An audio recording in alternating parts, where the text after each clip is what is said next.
Bonjour à toutes et à tous et bienvenue dans Titre. Titre, c'est le podcast qui, à chaque épisode, vous fait découvrir un roman avec son auteur, en l'abordant et en le racontant par son titre. Cette semaine, j'ai le plaisir de recevoir Patricia Delahaye. Bonjour Patricia. Bonjour Léa. Patricia, vous êtes diplômée en cinéma et sciences humaines, vous avez été journaliste et chroniqueuse pour l'émission Les Maternelles et vous êtes l'autrice d'une vingtaine d'ouvrages de non-fiction. Nous vous recevons aujourd'hui pour votre deuxième roman Un lundi de Pentecôte, publié aux éditions Belfond. Merci beaucoup d'être avec nous. Merci à vous. Alors, Un lundi de Pentecôte reprend de façon fictionnée la tristement connue affaire Ranucci. Vous changez ici le nom des lieux et des personnes, mais vous conservez les éléments majeurs et structurants de l'affaire. On est en juin 1974 à Marseille et Livia est enlevée devant son petit frère en bas de son immeuble.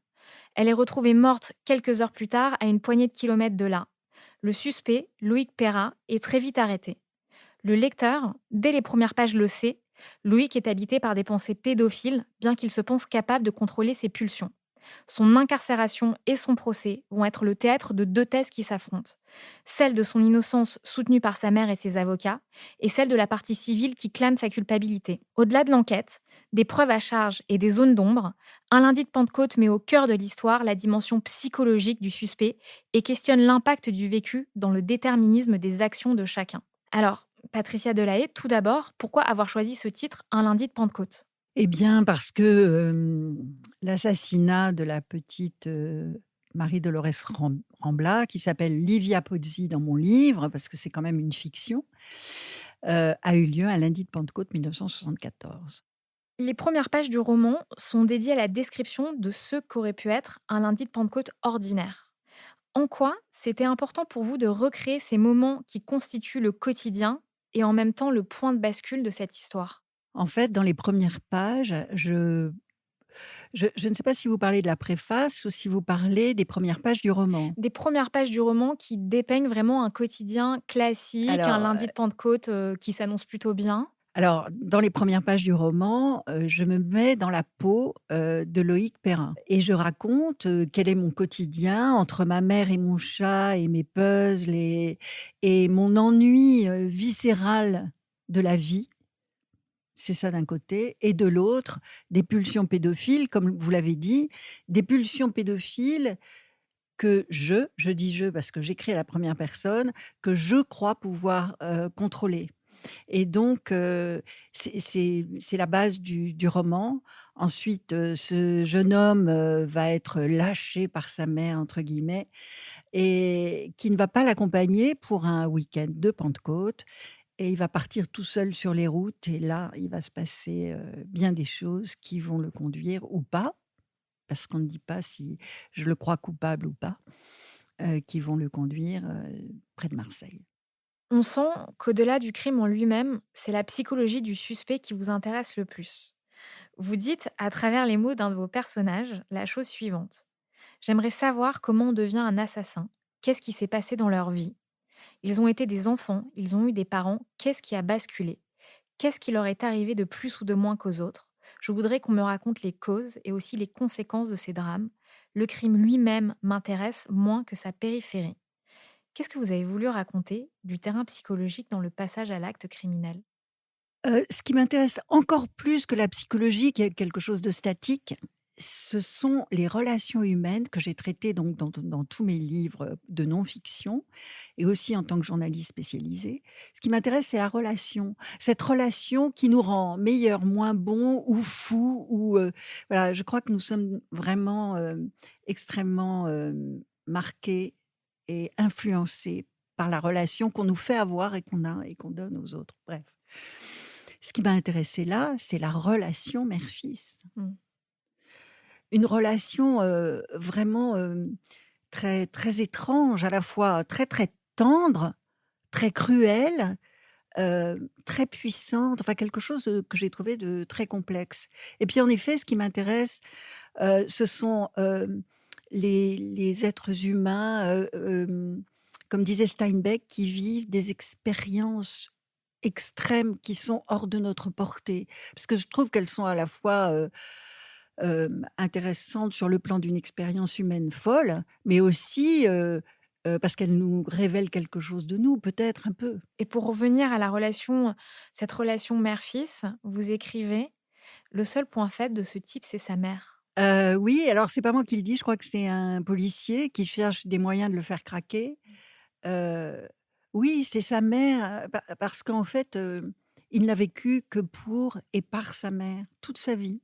Il a 20 ans, hein, dans l'histoire et elle est à la fois, sa référence morale, parce qu'elle l'idée même de pédophilie lui est absolument insupportable, donc elle est sa référence morale, son frein et en même temps, la seule personne de son horizon, parce qu'ils ont énormément déménagé, donc il n'a pas eu le temps de créer d'autres attaches et c'est un phénomène d'ailleurs très fréquent qu'on retrouve chez les criminels, cette espèce d'emprisonnement dans une relation et l'absence de lien extérieur et voilà.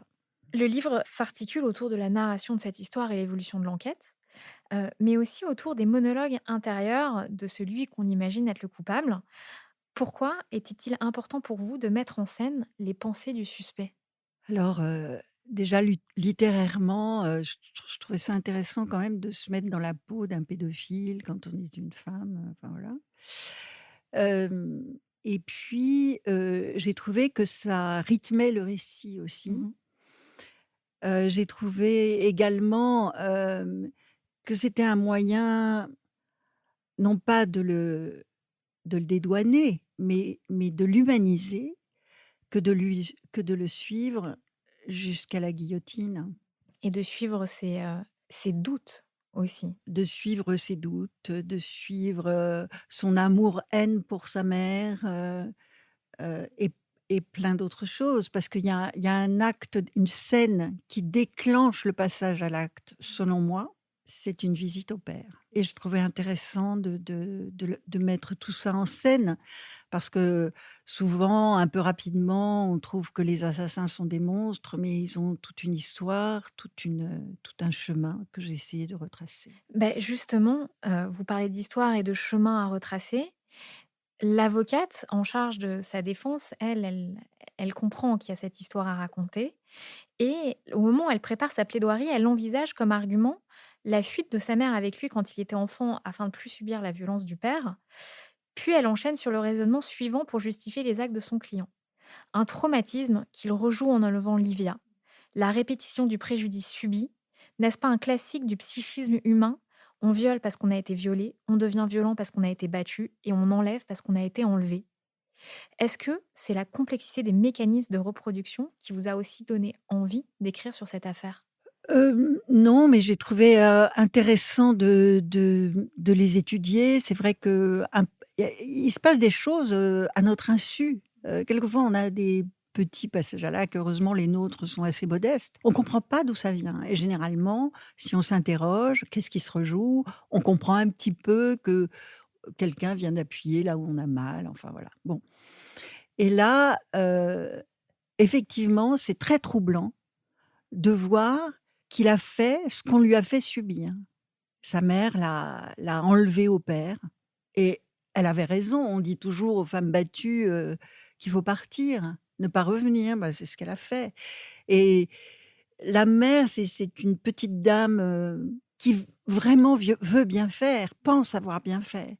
Ce qui est aussi frappant quand on parle de reproduction, c'est qu'il y a la reproduction du suspect, mais il y a aussi une reproduction bien plus tard dans le temps, puisque l'affaire Ranucci qui vous a inspiré, c'est aussi une affaire, c'est 2 affaires en une. Il y a d'abord l'affaire Ranucci, celle de l'enlèvement devant son frère d'une petite fille et de son assassinat. Puis 30 ans plus tard, dans un deuxième temps, il y a ce qu'on appelle l'affaire Rambla. L'affaire Rambla, c'est le petit frère devenu adulte et meurtrier. Là, vous écrivez: a-t-on le choix dans sa vie? Est-on agi par des forces inconscientes qui nous dépassent ou peut-on opter pour le bon et le bien malgré les ravages d'un parcours abîmé? Et là, J'en sais rien, j'en je sais sais. rien, mais je trouve ça bien de se poser la question. Est-ce Justement, qu'on peut s'empêcher de? Parce que vraiment ce jeune homme, hein, qui va passer à l'acte et assassiner le premier, mmh, hein, veut s'empêcher. mmh, Veut s'empêcher parce que sa mère lui a appris c'est mal. Donc et puis il veut s'empêcher malgré un contexte aussi qui est favorable, hein, Mmh. à la pédophilie. Je sais pas, bon Vous et voulez dire de puis l'époque? oui, de Mmh. l'époque et voilà, le pauvre petit Nino, qui s'appelle Mmh. Nino dans mon livre, passe à l'acte, oui, 30 ans plus tard. Et d'ailleurs, vous avez envie d'imaginer pour lui, enfin, vous imaginez pour lui, un destin, qui, se termine mieux dans le livre. Ça aurait pu. Mmh. Et ça, j'ai envie de vous savoir, est-ce que vous pensez que le seul moyen de sortir de ces mécanismes de reproduction, c'est d'avoir un but? Heu, non, parce que le but, est apporté par les hasards de la vie, vous voyez? Ce que je trouve intéressant dans cette histoire aussi, ce qui m'a intéressée plutôt, c'est que, aujourd'hui, sans doute que ça n'arriverait plus parce que, le petit Nino, serait pris en charge psychologiquement, son père aussi, toute la famille serait aidée, on aurait conscience du traumatisme subi et on ne les laisserait pas complètement seuls, parce que c'est ça qui s'est passé, on les a laissés seuls et je pense que dans ce contexte, non, il ne serait pas passé à l'acte. Il aurait évidemment dû vivre avec cette blessure horrible, abominable, mais il aurait pu peut-être, la réparer, voilà, enfin c'est ce que j'espère, c'est ce que j'ai essayé d'explorer dans le roman. Il y a quelque chose qui est aussi très intéressant dans le livre, c'est la manière dont sont mis en scène les coulisses de la presse et le traitement des faits divers à l'époque notamment. Il y a un personnage qui va être important, c'est le patron d'un journal qui va traiter de l'affaire. Et vous écrivez ceci. Derrière son bureau, Maxime Wurst épluche les dépêches. En lisant que le gosse d'une famille d'immigrés italiens vient d'être enlevé dans une cité marseillaise, il comprend immédiatement l'intérêt de cette nouvelle. D'habitude, les ravisseurs s'attaquent à des riches, à des personnalités susceptibles de leur verser une rançon, qu'ils s'en prennent à des pauvres gens et représentatifs d'un tournant qu'il ne faut pas louper. Ce grand patron de presse a eu l'instinct de reconnaître un tournant, un changement dans une époque. Et justement, qu'est-ce qu'un lundi de Pentecôte raconte de l'époque, de la fin des années 70 et du début des années 80? Mais il raconte une époque d'abord où, la pédophilie, est présentée comme, amour pluriel, comme, où on invite, des écrivains, célèbres à apostrophe et qui vantent, les mérites justement de ces amours pluriels. Ce sont, enfin bon bref, je vais pas des chanteurs, enfin vraiment, le contexte est vraiment très particulier. Ensuite, un thème qui m'intéressait aussi, c'est que la peine de mort existe, hein, et le président a droit de grâce, a droit donc de vie et de mort, sur, un criminel. Ensuite, dans cette histoire particulière, il y a eu une espèce de loterie.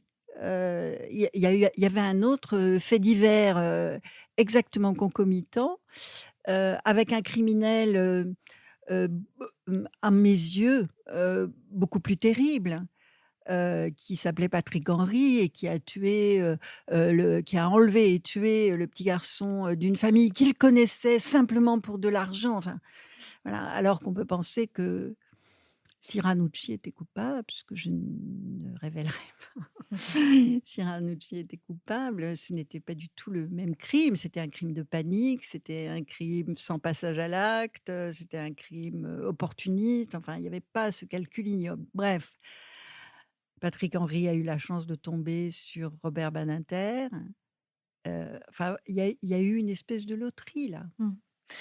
Et d'ailleurs, l'affaire Annucci, c'est une affaire qui est très importante dans le débat sur l'abolition de la peine de mort. Oui. Certains journalistes y ont particulièrement pris part, quitte à certains moments à instrumentaliser certains faits de l'affaire pour soutenir l'abolition. Mmh. Qu'est-ce que vous avez voulu raconter du pouvoir de la presse sur un destin commun, celui de la France, à travers la promulgation de cette loi emblématique et la responsabilité de la presse sur une histoire personnelle, je pense à celle de la famille de la victime?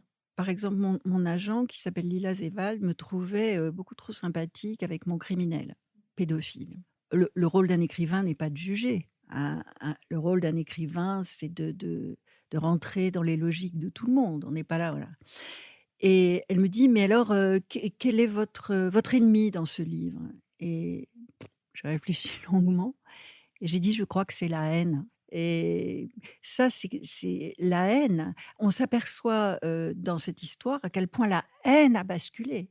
La haine s'est d'abord, engouffrée et jetée sur, j'allais dire Pera Ranucci, et ensuite elle a basculé contre le père de la pauvre, petite fille qui avait été enlevée et assassinée. Exactement, parce qu'un journaliste a écrit un livre, une sorte de contre-enquête, Voilà, c'est ça. après la mise à mort de Pera, slash Ranucci, Oui. pour soutenir une thèse comme quoi, il ne serait pas Il le était victime d'une erreur judiciaire. exactement, exactement.